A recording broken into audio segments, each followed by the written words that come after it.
Donc bonjour, Bonjour. je vous remercie d'avoir accepté cette interview. Donc on a décidé qu'on interviewait tous les coachs par rapport à leur saison 2018-2019. Donc si je commence par toi Philippe, tu es à l'origine de la création du VCBB. Est-ce que tu peux rapidement nous expliquer quel est ton parcours en tant que coach au sein de ce club? Donc j'étais au début, ça fait 10 ans que je suis là, donc au début j'avais les U11, au début on était c'était un peu partagé, et puis après au fur et à mesure il y a eu des équipes qui se sont créées, donc j'ai eu les U15 puis les U17 par la suite, et après les U20, et j'ai fait 2 saisons avec les seniors, et maintenant j'ai les U20 et on a créé une équipe U13, donc filles pour cette année. Charles, toi tu viens de nous rejoindre cette saison. Est-ce que tu peux nous rappeler brièvement pourquoi tu as souhaité rejoindre le staff du VCBB? D'accord. Moi, ce que je voulais faire, je suis le parent d'Agathe, le papa d'Agathe. J'ai voulu faire évoluer mon statut de parent accompagnateur en tant que membre du staff. Et c'est vrai que pendant la saison 2017-2018 où Agathe a été, il n'y a pas eu de saison, il n'y avait pas de groupe équipe féminine. Du coup, elle a été voir un peu ailleurs. Et là, je me suis un peu rendu compte que vraiment, au VCBB, il faisait bon vivre, quoi. Et du coup, j'ai décidé de franchir le pas, de vouloir passer le cap de parent accompagnateur à animateur d'enfants. Voilà. Donc cette saison, c'était la première fois que nous avions une équipe U13 filles au sein du VCBB. Est-ce que vous pouvez rapidement nous dire comment vous avez vécu cette saison auprès des filles? C'était une saison difficile, mais de toute façon il fallait créer cette section pour les filles, puisqu'on avait quand même pas mal de filles. On avait quand même 11 filles potentielles, donc il fallait faire une équipe filles pour pouvoir évoluer et faire quelque chose. Ouais, je rejoins Philippe, je pense que agréable mais un peu compliqué par moment. Compliqué quand même. Donc vous dites que vous aviez 11 filles, est-ce que vous pouvez rapidement nous dire le profil de cette équipe? En fait, quand je dis le profil, ça veut dire combien de filles étaient déjà basketteuses auparavant, combien étaient au VCBB, quelle était la proportion deuxième année, première année, et même plus jeunes, puisque vous aviez des filles surclassées. On avait 7 confirmées, enfin entre guillemets, qui faisaient déjà du basket depuis un petit bout de temps au VCBB, et 5 nouvelles entrantes. Donc oui, c'est ça, je crois. Ah, c'est ça. Quand vous avez vu les premiers entraînements de ces filles, est-ce qu'il y avait des filles qui vous ont semblé surprenantes, en lesquelles vous aviez fondé des espoirs et qui se sont avérées effectivement leaders de l'équipe, ou vous ont déçu, ou au contraire des filles que vous n'aviez pas ciblées et qui ont bien sorti leur épingle du jeu? Au début non, après il y avait Agathe, c'est sûr, qui faisait le lien avec tout le monde, parce qu'elle avait quand même pas mal de basket par rapport aux autres. Après, les autres sont venus par la suite se greffer, tels que Jenna, Amandine malheureusement qui était blessée, mais qui n'a pas fait son taf à l'entraînement non plus, ni les autres d'ailleurs. Donc, après, je pourrais dire, je pense que celles qui sont sorties du lot, je pense que c'est Oriane, Elvire et Lina. Mais dans la saison, pas au début. Pas au début de saison, oui. Donc des bonnes surprises.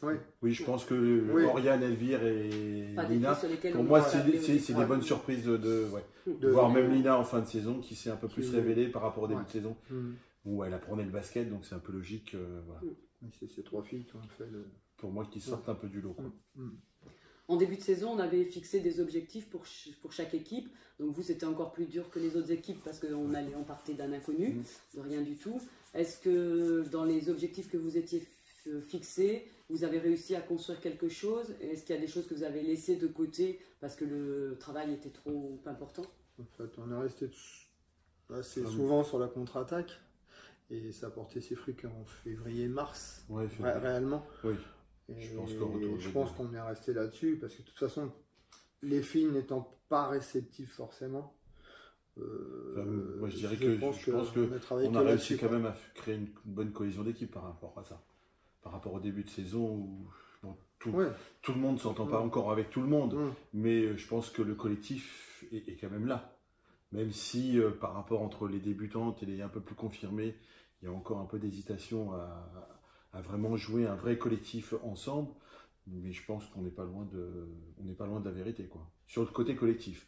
Après, sur les efforts techniques et tactiques, ça c'est autre chose. Quand même 5-6 mois pour que ça fasse quelque chose. Ouais, je pense que On commençait à voir ce qu'on voulait vraiment au début de saison en fait. Et peut-être que j'aurais dû vous poser cette question avant, mais quel était votre fil rouge sur cette équipe? Quel était le mot d'ordre à garder à chaque rencontre, à chaque rien entraînement? lâcher, ça c'est clair. Moi je pense que c'était de se prendre jouer au basket et puis prendre du plaisir, quoi. Je pense qu'on était là-dessus, quoi. Et puis de rien lâcher pendant les rencontres, surtout ça, quoi. C'est ce qui était le plus. Mais bon, je pense que pendant les rencontres, on était efficace dans les 2 premiers quarts-temps, et après, à partir du moment où on est mené au score, elles ont vite tendance à lâcher les bras. Et c'est un peu dommage parce que je pense qu'elles ont la capacité pas de rivaliser avec certaines équipes qu'on a eues, mais je pense qu'on n'aurait pas dû prendre sur certains matchs autant de points d'écart. Et pour moi, après, le gros problème, c'est l'adresse. L'adresse, c'est vraiment catastrophique parce que les actions, on les a eues toute l'année et franchement, on ne mettait pas les paniers, quoi. Par rapport à l'assiduité des filles sur les entraînements et sur les matchs par rapport aux convocations, est-ce que vous avez été satisfait ou est-ce qu'on peut attendre mieux de cette assiduité? Très compliqué. Parce que je pense qu'au niveau des entraînements, je pense que les filles s'autogèrent. Je pense que le planning des entraînements qu'on donne en début de saison aux parents, je ne sais pas si les parents interviennent auprès des filles ou pas pour leur dire il faut aller à l'entraînement ou pas. C'est vrai qu'aux entraînements, vient qui veut, quoi. On n'est pas prévenu s'ils ne viennent pas. Ou qu'elles viennent d'ailleurs, on ne sait pas. Donc généralement un effectif réduit aux entraînements. Et puis heureusement qu'on va les chercher aussi à l'école, parce que sinon on n'aurait personne, parce qu'elles ne viendraient pas d'elles-mêmes, quoi. C'est vrai que l'entraînement du jeudi est compliqué, quoi. On a fait l'effort pour les filles, quoi. Oui. Et si on parle de l'implication des filles en dehors de leur équipe, par exemple pour être ou supporter, ou faire les feuilles de marque, les chronos ou les arbitrages. À part Agathe, personne n'a rien fait cette saison. Et elles avaient été sollicitées, elles ne sont pas venues ou elles n'ont pas été sollicitées? On a été demandé. On a demandé, mais pas de réponse. Donc, pas trop un peu comme pour les convocations. Comme pour les convocations de match, on n'a pas de réponse, quoi. Voilà. La réponse, on sait, ou on ne le sait pas. Ça peut être à la surprise, quoi. Donc, si je vous demandais un petit mot de conclusion sur cette saison avec les U13 filles. Agréable mais compliqué, quoi. C'est très compliqué. Agréable mais compliqué, quoi. Je sais pas ce que tu en penses. On n'a pas pris réellement du plaisir cette saison, en fait, pour coacher. Si j'avais un truc à revenir, c'est peut-être le match qu'on a fait en quart, le soir tard, en retour des vacances.